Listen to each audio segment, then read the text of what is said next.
Some people's future choices for majors in college or even careers can be somewhat predicted by what sort of parental influence guided those choices made by a particular student.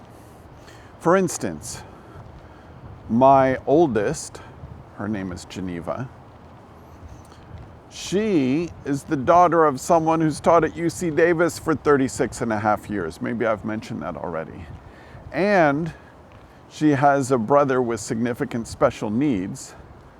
So she became a paraeducator and is now starting a teaching credential program. You'll learn more about her later in this series. My youngest, Truman, is the son of a mom who's an amazing photographer and the son of a dad who's a creative writer and now YouTuber, allegedly.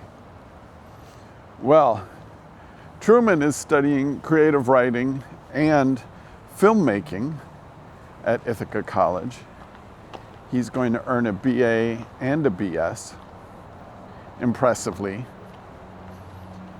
There's kind of an amalgamation there of what his parents do.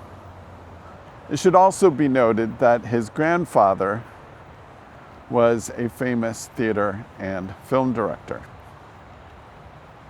What about those students, though, who break the mold, who choose a career that's totally unexpected? And perhaps in some ways unwelcomed by the family.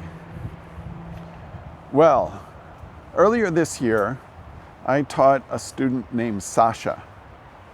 Sasha would always raise her hand. She always had something bright and helpful to say in the classroom. And when I started to read her essays, boy, the light's beautiful out there. Can you see that? When I started to read her essays, I realized that she comes from a long line of farmers. Farmers! The farmers thought, Sasha is of age. Let's send her to the University of California, Davis, so she can become an Aggie, the one-time farm school of the University of California. What better place for her to be trained to be farmers like us? Well, to her credit, and due to her bravery, her sense of artistry, and her own determination and grit, Sasha became a museum studies major.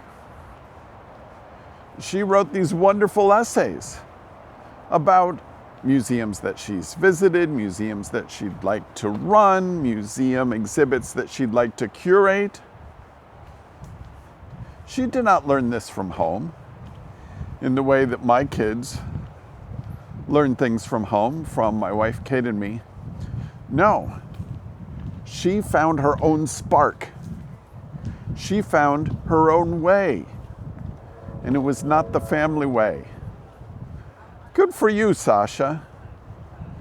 It's hard enough to be an artist in this world, and especially difficult when your parents, perhaps your entire matrilineage and patrilineage, has no context for being an artist, for being a museum studies major.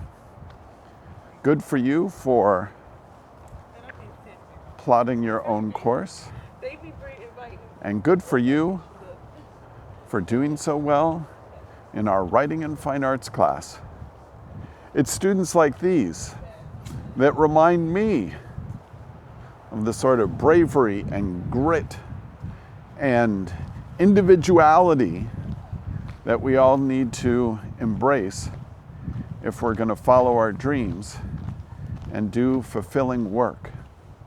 Work that fulfills us for its own sake, rather than to meet the needs of parental units.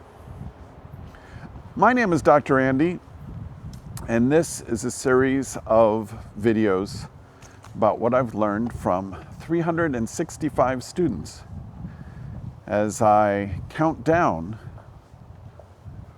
to my last day of teaching at UC Davis on July 1st, 2027. If you're enjoying the series, oh, thank you so much. Give it a like, won't you? And subscribe. I'd be happy to have you join me on this journey.